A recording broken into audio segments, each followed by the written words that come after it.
Hi, welcome to RTK channel. ನಾವಿವತ್ತು simple and ಈಸಿಯಾಗಿ chicken pulao ಮಾಡೋದು ಹೇಗಂತ ನೋಡೋಣ ಬನ್ನಿ. ತುಂಬ ಸಿಂಪಲ್ ಆಗಿರುತ್ತೆ, ಯಾರು ಬೇಕಾದರೂ ಟ್ರೈ ಮಾಡ್ಬೋದು.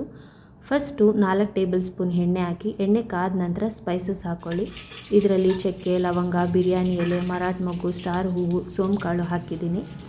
ನಂತರ ಒಂದು ಈರುಳ್ಳಿನ ಕಟ್ ಮಾಡಿ ಹಾಕಿ ಫ್ರೈ ಮಾಡ್ಕೊಳ್ಳಿ. ತುಂಬ ಫ್ರೈ ಮಾಡೋದೇನು ಬೇಡ, ಸ್ವಲ್ಪ ಗೋಲ್ಡನ್ ಬ್ರೌನ್ ಆಗಿ ಬಂದರೆ ಸಾಕು.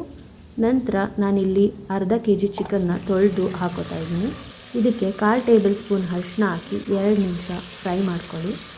ನೆಕ್ಸ್ಟು ರುಚಿಗೆ ತಕ್ಕಷ್ಟು ಉಪ್ಪು ಹಾಕ್ಕೊಳ್ಳಿ. ನಾನಿಲ್ಲಿ 1 ಟೇಬಲ್ ಸ್ಪೂನಷ್ಟು ಕಲ್ಲುಪ್ಪು ಹಾಕ್ತಾಯಿದ್ದೀನಿ. ಉಪ್ಪು ಹಾಕಿ ಚೆನ್ನಾಗಿ ಮಿಕ್ಸ್ ಮಾಡಿ ಇದನ್ನು 10 ನಿಮಿಷ ಬೇಯಕ್ಕೆ ಬಿಡಬೇಕು. ಇವಾಗ ಮಸಾಲ ರೆಡಿ ಮಾಡ್ಕೊಳ್ಳೋಣ ಬನ್ನಿ. ಮಸಾಲಾಗೆ ನಾನಿಲ್ಲಿ 2 ಈರುಳ್ಳಿ, 2 ಟೊಮೊಟೊ, 2 ಹಸಿಮೆಣಸಿಕಾಯಿ, ಸ್ವಲ್ಪ ಶುಂಠಿ, ಸ್ವಲ್ಪ ಬೆಳ್ಳುಳ್ಳಿ, ಕೊತ್ತಂಬರಿ ಸೊಪ್ಪು ಮತ್ತು ಪುದೀನ ಸೊಪ್ಪು, ಚಕ್ಕೆ, ಲವಂಗ, ಮೆಣಸು ಹಾಕಿ ರುಬ್ಬಿಟ್ಕೊಳ್ಳಿ. ನಂತರ ಇಲ್ಲಿ ನೋಡ್ತಿರ್ಬೋದು ಚಿಕನ್ನು ಬೆಂದು ಎಣ್ಣೆ ಬಿಟ್ಕೊಂಡಿದೆ. ಇದಕ್ಕೆ ರುಬ್ಬಿಟ್ಕೊಂಡಿರೋ ಮಸಾಲ ಹಾಕಿ ಮಿಕ್ಸ್ ಮಾಡ್ಕೊಳ್ಳಿ. ಮಸಾಲ ಎಣ್ಣೆ ಬಿಡೋವರೆಗೂ ಬೇಯಿಸ್ಕೊಂಡು ಒಂದು ಟೊಮೆಟೊನ ಕಟ್ ಮಾಡಿ ಹಾಕಿ ಮಿಕ್ಸ್ ಮಾಡಿ ನಾನು ಇದನ್ನು ಬೇಯಿಸ್ಕೊತಾ ಇದ್ದೀನಿ. ಟೊಮೆಟೊ ಸಾಫ್ಟ್ ಆಗೋವರೆಗೂ ಬೇಯಿಸ್ಕೋಬೇಕು.